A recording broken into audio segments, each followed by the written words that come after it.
Manikra from Prabhat Kids School, Akola. Welcome to the science period. In this period, we are going to study about one of the most wonderful liquid. Without this liquid, we can't survive. This liquid play an essential role for all living organisms. Can you guess this liquid? Yes, it is nothing but the water. Water play an important role for all living organisms. There, in this period, we are going to study about the uses of water and the main sources of water. Now, we know that the earth's surface means almost 2/3 part of the earth which is covered with the water.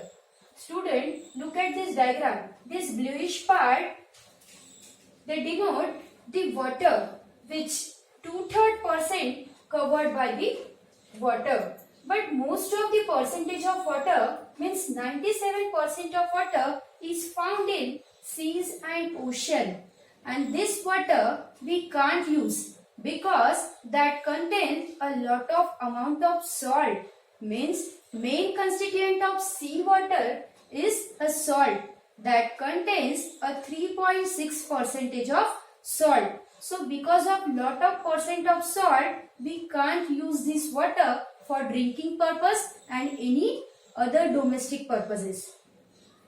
Then 0.01% of water only used for the consumption purpose, because rest of the other water which is available in the frozen form, which is the solid form of water, which is present in glaciers and polar ice caps. Now, some percentage of water which seeps through the soil and used as a underground water. Dear student, if we say that we have to survive without water for 1 or 2 days, is it possible? Yes, it is impossible. We can't survive without water even of couple of hours also, because water is very important for our everyday life activity. Means the water is useful for our domestic purpose. Now in this period we are going to study about the some important uses of water. So first use of water is domestic use. In our everyday life, bathing, we have to clean the utensils, or we have to wash our fruits, vegetables, or we have to clean our clothes, need of water. Means water play the very important role in our everyday life. Then rather than domestic purpose, water play the crucial role in agriculture also. Means we know that each and every crops need a water, because of all other plants and crops need water for their growth and development. So water play an important role in agriculture also. Then the main role of water in industries and factories is that in industries and factories there is a large production of things or goods which we use in our everyday life. There is a production in this industries and factories. Many more furnaces and equipments are used for, in order to keeping these equipments cool or furnaces cool, water play the crucial role. Then next is the electricity generation. We know that there is a hydroelectric power plant. In this power plant, there is a electricity generation is possible because of only and only water. So this is the main and important use of water. Another is water provides the medium for the transportation. So what is transportation? Transportation means to carry things or goods or the people from one place to the another place. So this water provides one of the medium for transportation of goods or people through the ships or boat. Now the recreational sports. Water is one of the medium for creating or providing the recreational sports. What is recreational sports? Recreational sports just like a swimming, boating, skiing, or a diving also. Rather than the uses of water, water play an important role for living organism. Means the water play a essential role for all living beings. That why means the water is a very essential for all life processes. The human body contains a 70% of water. What is the role of this water? It acts as a good solvent. Means the food which we eat that contains a some amount of nutrients and salt. If this water mixed with this nutrient and salt, our body easily absorb it. So it acts as a good solvent. Now next, water is a useful or it helps to dissolve a waste materials. The water they throw out means they dissolve the waste material and expelled out through the body in the form of urine. So this is the second most important role of water in human body. Now another, it maintains the body temperature. Means by using water, the body regulates a body temperature. Means in the form of sweating. Next is the water play an important role in plant also. There is a germination of seeds. Without water, the plants does not grow or they can't survive. Means there is a germination of seeds is totally depends on the water. Next is the photosynthesis process. Plant prepare their own food material with the use of water and any other constituents. So water play important role in the photosynthesis process. Means using the water, plant prepare their own food material. Next is the medium for transport. So what is the medium for transport? We all know that plant containing the two different kinds of conducting tissues. Means that using the conducting tissues or water provides the medium to conduct the essential nutrients, food and water to the plants. Means at last water play a very important role for their growth and development. So next is the sources of water. So water is a very important. We seen that it play an important role in all living beings and plants as well as the organisms. But from where do we get this water? Yes, for this we see that this is the sources of water. So water can be obtained through the different sources, and these sources of water can be classified into these following types. These are classified into rainwater, then surface water, and last is the underground water or the subsoil water. So first, rainwater. What is the rainwater? Dear student, we all know that the rainwater, which is the purest form of the water.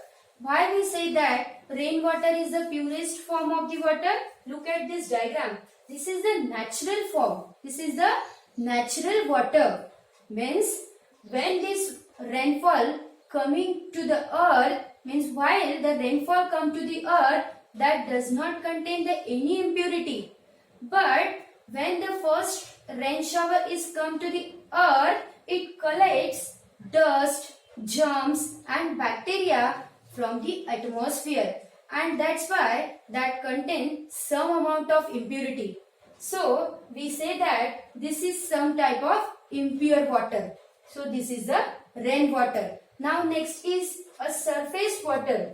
This surface water is present on the ground surface, and that classified into the two types. First is the river or lake water and another is sea water. We all know that rivers and lakes that containing a fresh water.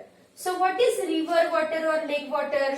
The river or lake, from where does the water come into this river or lake? Yes, the main source is a natural water, means rainwater.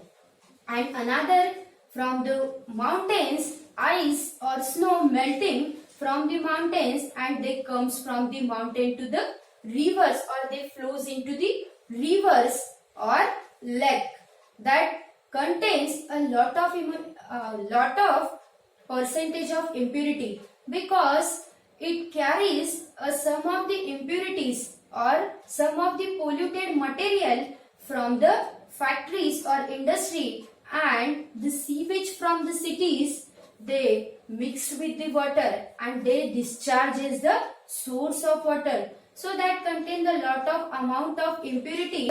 Some waterborne diseases like jaundice, cholera, typhoid, these diseases are called as the waterborne diseases. Now next is the seawater. So look at this diagram carefully. This is the diagram of seawater. Now this seawater, we earlier discussed that seawater is not a usable form of water. Why we say that this is not a usable form of water?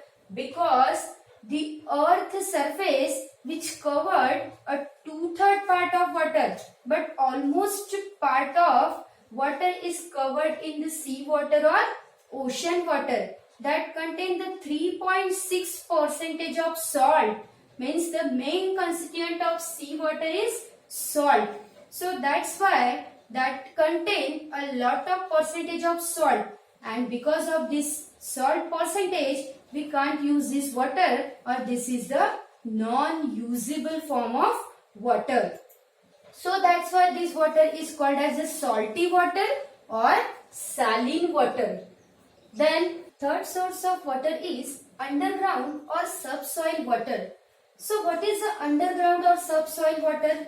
Some amount of rainwater this seeps through the soil and goes to the underground. Then the reservoir of water which is collected over the non-porous rock, means the water which is collected at the underground, there is a non-porous rock, so that does not permits to allow the water to the another layer of the soil. So that's why then the water collected over the hard and non-porous rock below the surface of the earth, this called as the underground water or the groundwater. We say that this is the subsoil water also.